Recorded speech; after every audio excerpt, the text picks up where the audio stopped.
So what kind of soils are expansive? Hey guys, Brian here with another foundation repair tip of the day. So what kind of soils are expansive? Well, the easiest way to describe it and classify it are any clay soils. Clay soils are notorious for retaining water and also just as notorious as being able to dry out and become very brittle when water is not present.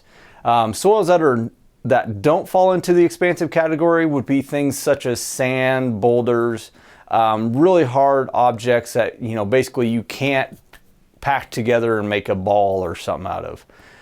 If you can, then more than likely it's clay and it's going to take on the expansive properties of that. So hopefully that helps answer your question, and stay tuned for next time on the next exciting foundation repair tip of the day.